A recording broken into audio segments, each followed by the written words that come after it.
your family. Does that sound okay? Okay, so let me, you want to hit record?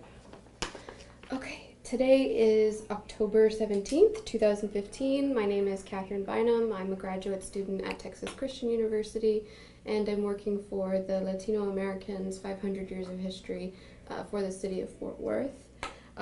Today we are here with Miss Rita Rodriguez-Utt. Is that correct? Correct. Thank you so much for being here. We really appreciate Thank you. Your time and your participation in the project. So let me go ahead and ask you a little bit about yourself. Okay. Can you tell me when and where you were born, where you were raised?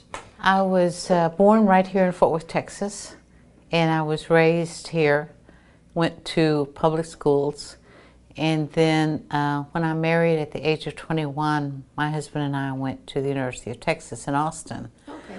So we put ourselves through college and came back to Fort Worth for a while. And then his job took us to Houston. From the University of Texas, I got a degree in nursing. Mm-hmm. And when we got sent to Houston, with his job in the hotel industry, I decided to make a midlife career change. So I did some research and decided on law school.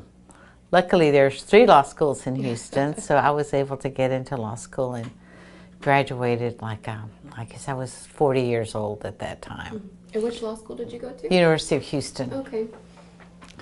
And decided to come back to Fort Worth to work here and settled down here. So I came and worked for the Tarrant County DA for a few years, and then into private practice, and practiced up until about 2010. Mm-hmm. At that time I retired. Mm-hmm. And so I've been retired doing, in fact, some family history and genealogy and taking care of my 2.5-year-old great-grandson. Okay. And we have a book business. My husband's a rare book dealer, so we spend time going to book fairs, and we used to do traveling a lot and doing car travel so we could stop at all the different bookstores. We don't do that as much now. We just travel for fun now. Mm-hmm. So I've had 2 very satisfying careers. And hopefully I'll have, a long time to enjoy what I'm doing now. Right. Can you tell me a little bit about your parents, where they came from?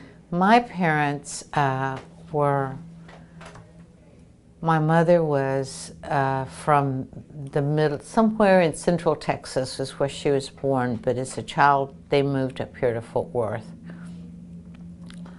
My father was, I'm not sure where he was born. My parents were divorced when I was a year old, so I don't have a lot of history from my father.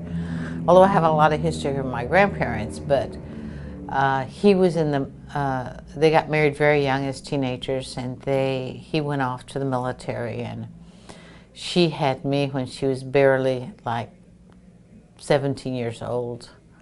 And for some reason it fell apart, so they divorced, and I went to live with my mother's side of the family, my grandmother. In Fort Worth? In Fort Worth, mm-hmm. Yeah. In fact, where my father's parents lived was just like 2 doors down from where my mother's mother lived. Funny. So yeah. I was able to keep in touch with the grandparents. Okay, okay. And you said that they came from Central Texas? My mother's side of the family. Mm-hmm. My father's side of the family, I think his parents came from Mexico. Okay. Do you know what part of Mexico? Well, I know that he came from, grandfather Rodriguez came from San Luis Potosí. Mm-hmm. And I've got the death certificates, and it doesn't show where she was born. Mm. But we know, that they were here. At least he was here coming through Brownsville from Mexico in 1909. And that's where they crossed in? Well, where he did. I'm not sure when she crossed. Okay.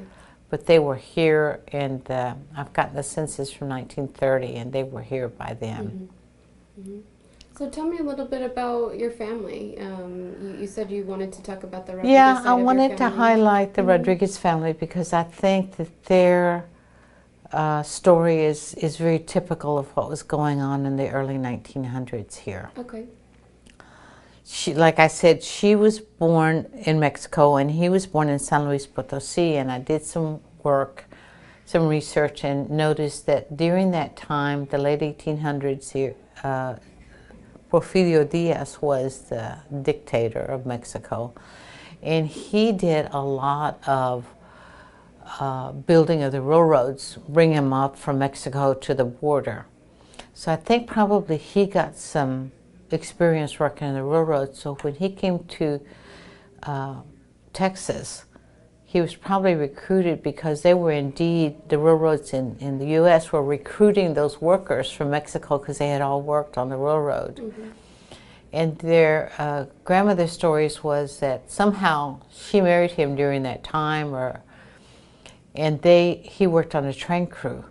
So they repaired tracks or laid tracks, and she followed him as they went all across the Southwest, all the way to California. Mm-hmm. So they were like campers, like the whole family would follow their husbands with the children, and they would camp at night during the day, you know, sleep, pack up in the morning, and move on to the next stop, which I would suppose that because it was railroad work, it wasn't that fast, so they could go. So I found them again in the 1930 census, and they had settled down in what used to be known as Hell's Half Acre in Fort Worth.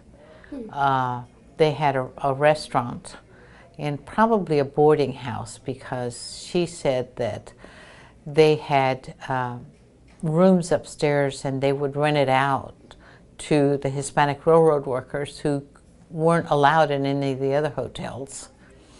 And probably from there the restaurant grew. And he was a barber, so he also had a barber shop. Do you remember what the name of the restaurant was? No, I just found an address at 1401 Calhoun. And I haven't finished this research, but I wanted to at least share this much and maybe go back and supplement at some time. So we find them in 1930, and then the next time I pick them up is in the 40s, when they had moved to Worth Heights, which is near the south side of Fort Worth. Mm-hmm. There was a barrio of Mexican Americans that lived there, and so they were drawn there for two things, I think. There was a steel mill that was founded like in 1909, and then there was a granary, and they had the neighborhood. I remember even when I was born in 1944 was the end of the line of the bus line, so it was way out in the country. So they found a big barn-like structure. One of my mother's friends said it used to be just a big hall. So it was a two-story native stone building, and it was probably about 4,000 square feet, like 2,000 at the bottom and another almost 2,000, because there was a 3-bedroom apartment upstairs. It was just concrete floors, and they came in as entrepreneurs and they divided that in half. And half of it was a mom and pop grocery store, you know, just a convenience store, like a 7-Eleven. Mm-hmm. Just, you know, just stuff like pops and chips and bread, and I think they had like a cold meat little refrigerated thing, but she ran that part. She was like maybe 4'10", tiny woman. And I don't know about her education, but she ran the business part of it. Mm-hmm. She'd have a tablet with tiny little numbers, just columns and columns of numbers, where she was keeping the books. Mm. And she was a big reader, and she'd sit behind the counter and she'd have a little stubby pencil, and that was so that whatever she was reading, and she was always reading either the little novelas or the Spanish newspaper. So whenever a customer came in, she'd mark her little spots. So all her books had little marks on them. So she did that, and then the other half of the downstairs was devoted to my grandfather's business, and he had a pool hall and a barber shop. I can't remember whether they served beer, because this was already, you know, past Prohibition, so they probably sold beer too.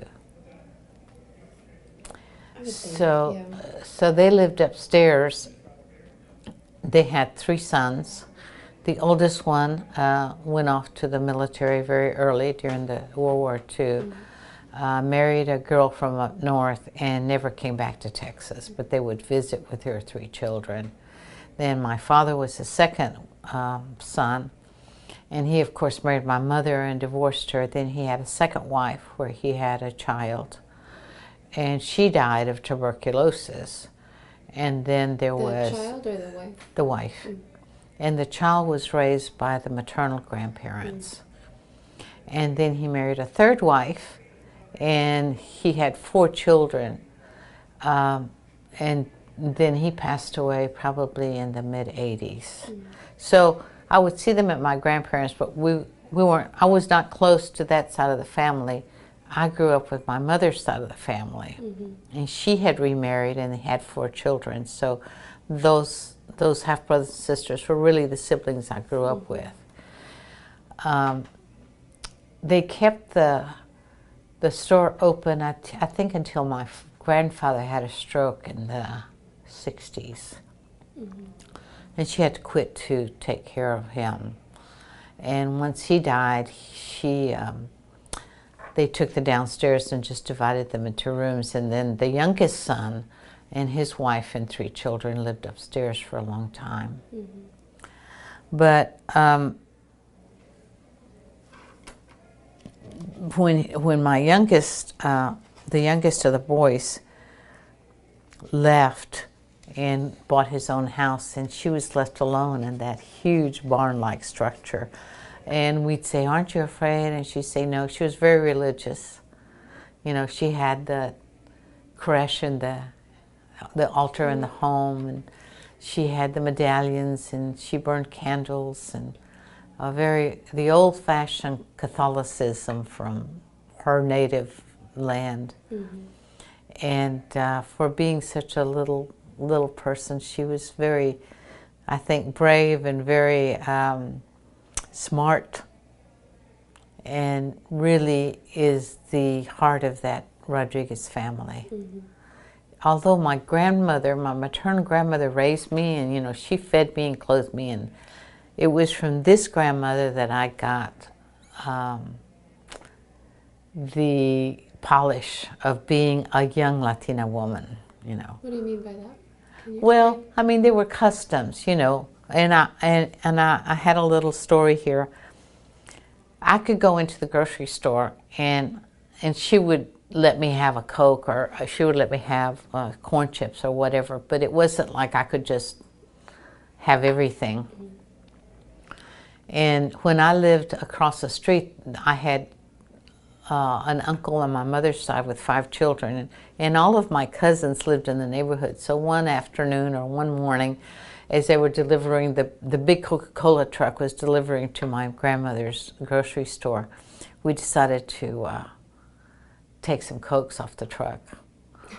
We must have been like 8, 7. We thought we were so smart. We sneaked up and took the Cokes off and thought, there's so many Cokes on that thing, you'll never miss them. Well, we thought we got away with it, but we didn't. The next time I went over, my grandmother said, you know, you could have been in a lot of trouble for stealing. Stealing is like the worst thing any young lady can do. And I paid for the Coke so that y'all wouldn't get into trouble. But I want you to know I won't do it again. He says, you have to be very careful about the company that you keep. And young, nice ladies don't do that sort of thing. Or if I was raggedy clothes or something, she would sew my, you know, as a kid, you were always hanging on or tearing your stuff. And she would sew it for me and say, young ladies don't go around with. So that refined behavior of young Latina ladies was what I got from her. So she had a great impression, very different from the other grandmother. Can you describe how she was different from your maternal grandmother? Well, for one thing, because she didn't have the day-to-day care of me. She could afford to be kind and not yell at me and not, you know, get after me. That was the job of my other grandmother, because she took care of me on a daily basis, and she whipped us and she corrected us, but she also fed me and she also clothed me and took care of me since I was a year old. So they were two different worlds. You know, my other grandmother was left a widow at the age of 36 with 7 children. And she survived. She was a real worker and survivor in a different way than my father's mother was. So her story is a lot different than Grandmother Rodriguez. But I think that having both of them in my childhood, and of course I had my mother and my aunt next door and my aunt down the block and my uncle, because we all grew up, all the 7 siblings grew up, and at one time they were all in Worth Heights. So I didn't know anything outside the barrio until going downtown on the bus was a big adventure. What was that like? Do you remember having to sit in a certain place on the bus? Or? Well, since I went with my mother's mother, her name was Francisca, and they would call her Dona Panchita. And she was a big, very Indian-looking, tall, big hands, loud voice, very strong Indian features. And we would get on the bus, and she refused to sit in the back. We'd sit in the middle or wherever she wanted. And I think she was kind of intimidating because nobody ever told us anything. And we would go downtown. At that time, there were the Leonard brothers. And they did have the black and white water fountains and the black and white bathrooms. She always used a white one, and nobody ever told her anything. So I guess from her, there was a sense of I didn't have to bow down to anybody. And she was very strong, almost militant in her own way. She never learned to speak English. She didn't want to. But she did pick up all the bad words. So she would really let people have it. You know, she wasn't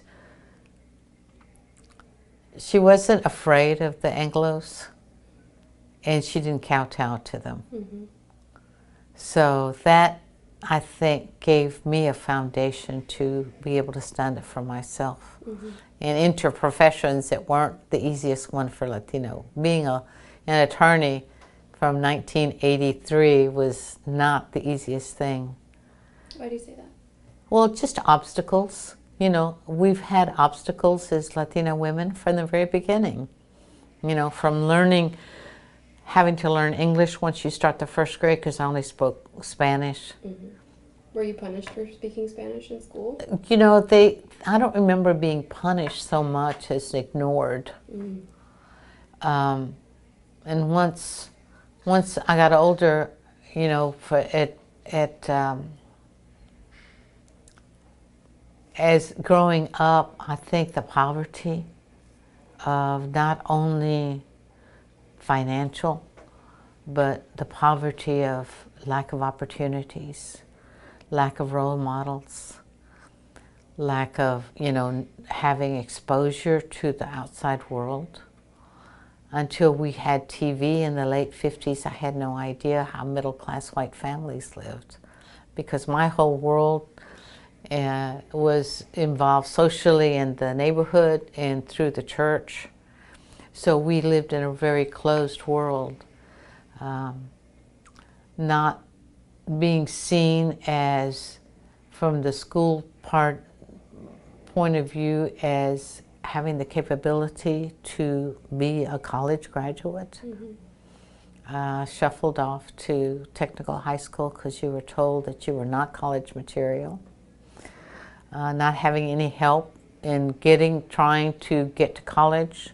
Of course, we didn't have any money, but still, nobody ever told us about scholarships. Nobody ever told us about, back then you had to have certain classes to get in.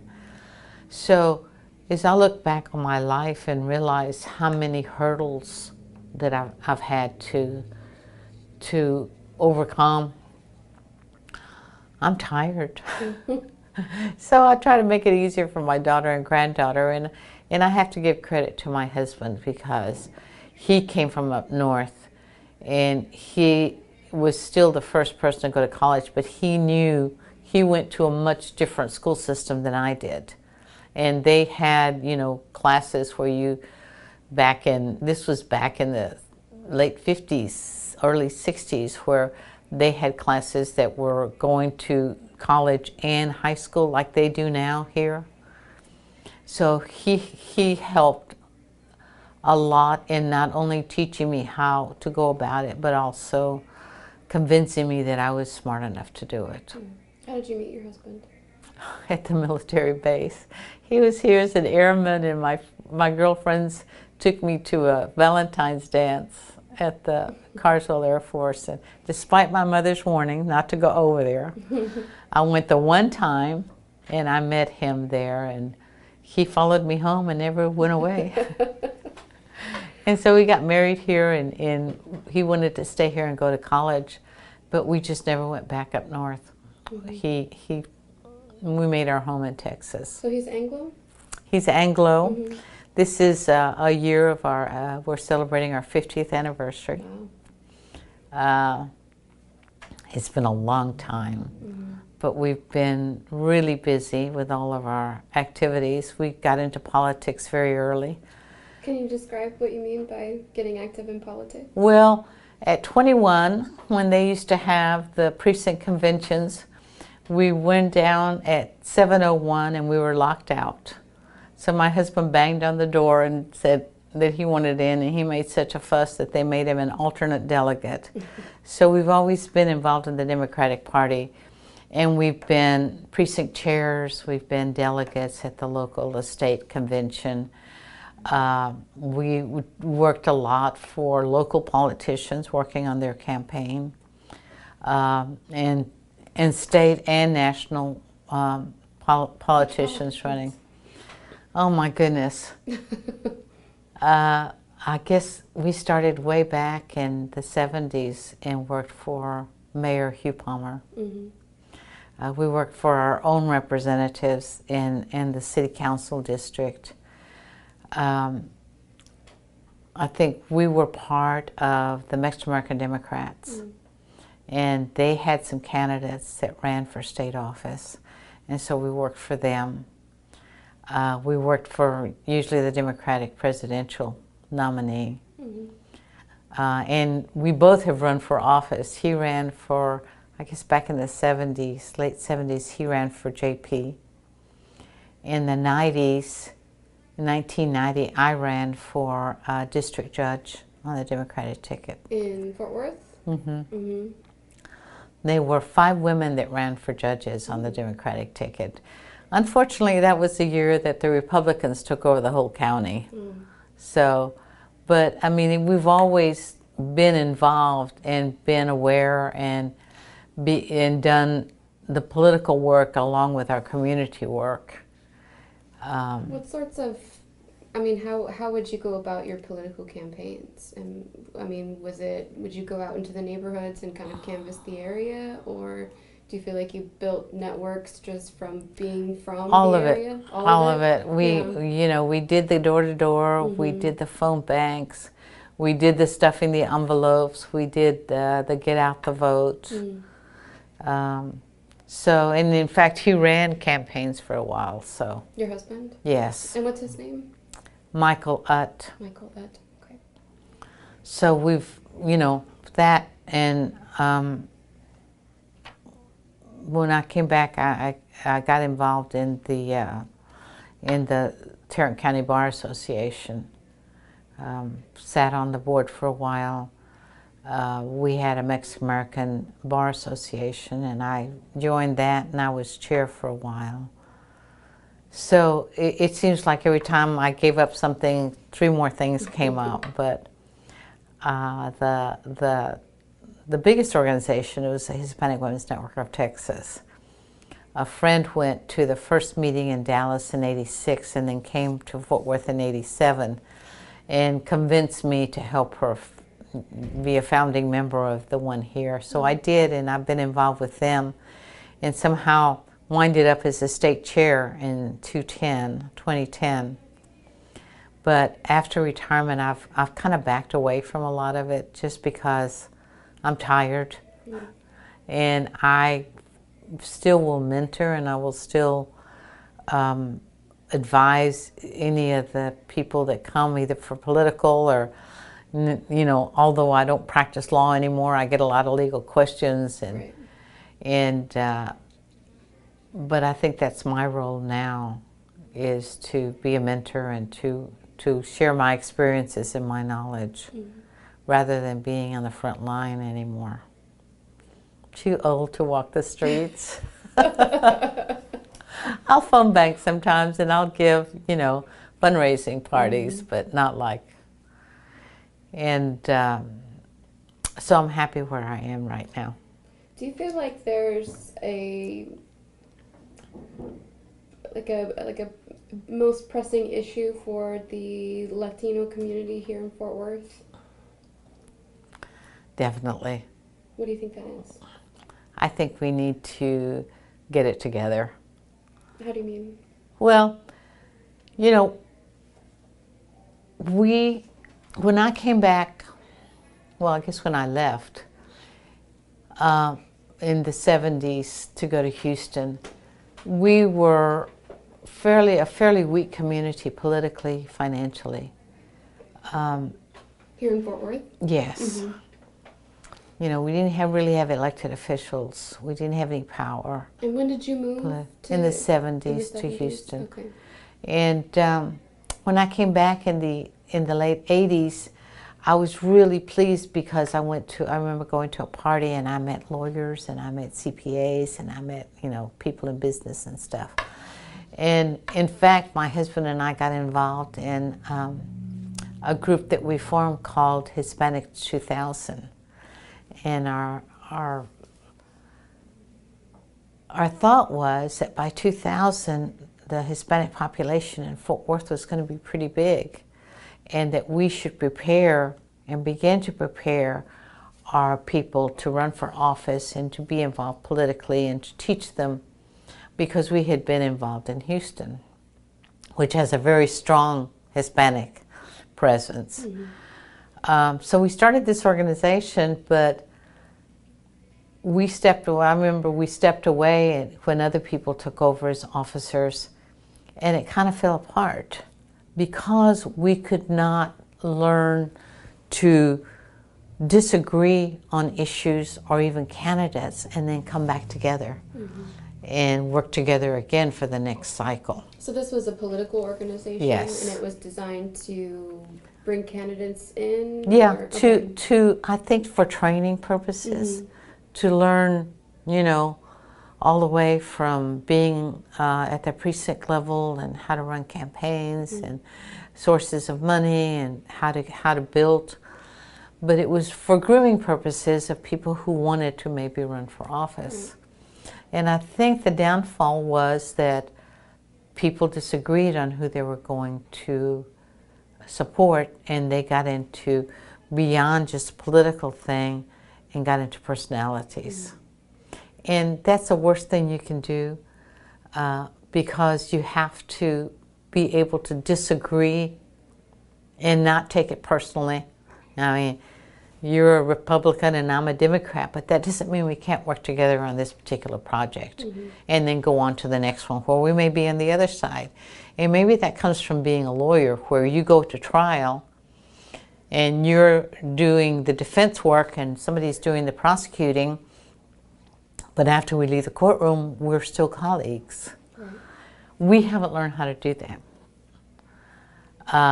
And I'm not sure we've helped the younger generation to get into office. We've mentored them, we've given them money with the hopes that they would take that leadership and that goal of pulling us all together. And it hasn't happened yet. Mm-hmm. I mean, it has happened to a certain extent, but not certainly to reflect the numbers that we are in this county. Mm-hmm. I mean, you go like San Antonio, where they had 5 women on the city, Hispanic women on the city council in 1 year. You even go next door and see that there have been Hispanics on the city council for a long time, and women. Mm-hmm. And here we have 1 Hispanic male on the city council. And, you know, my hopes would be that he would step aside and pull somebody else up and go on to the next one. But they seem to think that that's their job and they won't give it up to, and I'm not sure why. I'm not sure why it's so hard for them to give that up and bring somebody else up. Mm-hmm. So you're really big into bringing in Latino women into, say, the city council. Would I be correct in saying? Well, I think that we could do a better job. Mm-hmm. We're certainly have proven that we're good businesswomen. We have a lot of good examples in our city, and I'm not sure why they haven't taken the baton and run with it to get involved politically. Mm-hmm. Not for lack of my trying. Mm-hmm. Do you have someone in mind that you think that would, you know, work out perfectly for a city council position here in Fort Worth? Well, we had several that have run. Mm-hmm. You know, one of my neighbors, Margie Garza, ran for city council, and were not supported by the elected Hispanic officials. That would have been a perfect opportunity. We had people running on the school board. We've had Hispanic women, and we have, I think, 2 Hispanic males on there. But out of what, we're almost 30% in Fort Worth Hispanics. Mm-hmm. We should have a seat on every, and not only in elected officials, but we should have a seat in the organizations that make a difference. You know, we should be on United Way. We should be on, you know, the chambers. We should be, you know, CEOs, or we should be sitting on boards of all these big companies in this city. I don't think you'll find anybody on the board of General Dynamics or Bell Helicopter, or so we're behind. We're behind politically where I think we should be and where other parts of the country are. Do you think that starts with education, or what do you think? Where do you think it starts? Education, in that we now have more college graduates and more people graduating from the community college, but there's no vehicle for educating people politically for us. And I think until we do find that vehicle and we learn to not take things personally, that, you know, we have to work together, because to elevate all of us is going to be better for us. I don't want to see, I think my biggest fear is to see our Hispanic community become a second-class part of society. And, you know, we may rise up to the level that we need to be at, but it's a very slow process. Mm-hmm. Who do you feel like would probably be who do you feel like in Fort Worth's history, who do you feel is in the Latino community, who do you feel is the most effective leader? Is there one?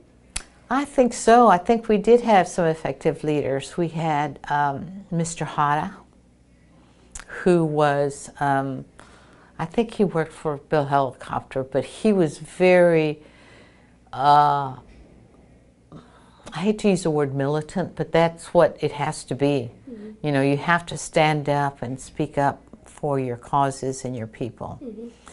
I think he's one of my my role models or our role models.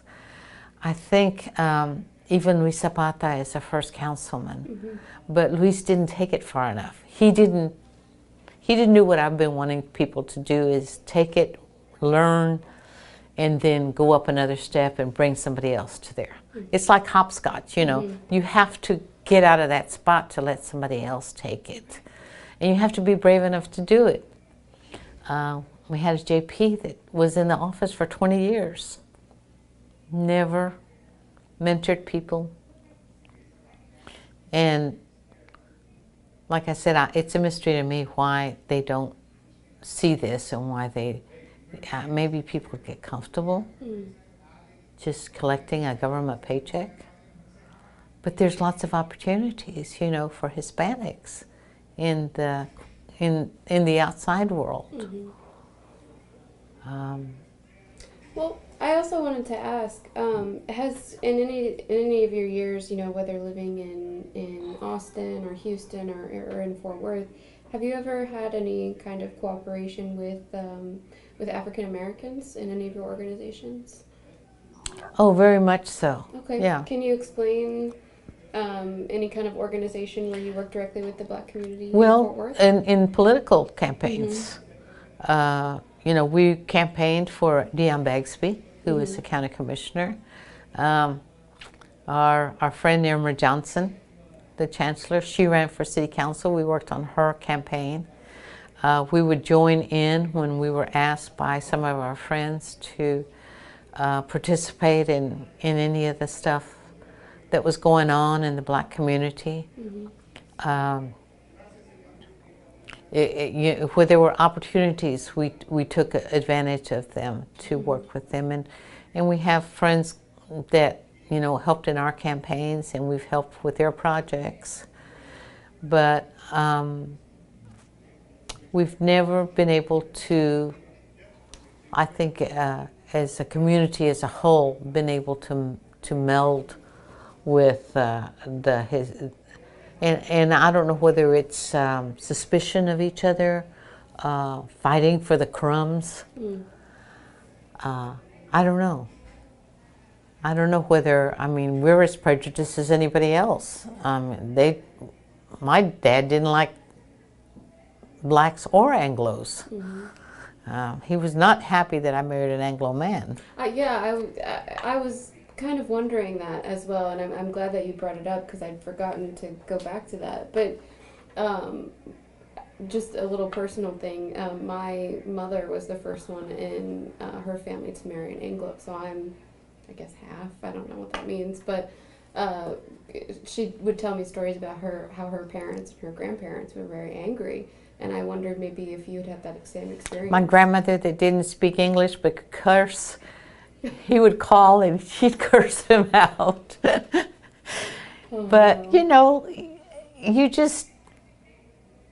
I think because they had such a bad reputation, especially the soldiers, they would come and marry the Latina girls and get them pregnant and disappear back into there. So they knew that, I mean, they were suspicious, and they had a right to be suspicious. So, yeah, my dad was really not very happy. He did not come around until we had a child 5 years after we were married. And then when he became a grandfather, then everything changed. He adored my daughter, and never, I mean, he accepted us by then. What about your mother's side of the family? Were they okay no, with it? It didn't bother them as much. It didn't bother my mother. I mean, she understood why I married this man instead of one of my Hispanic suitors who weren't quite ready for a 20th century woman. It didn't. I mean, they didn't want a partner. They wanted a housewife.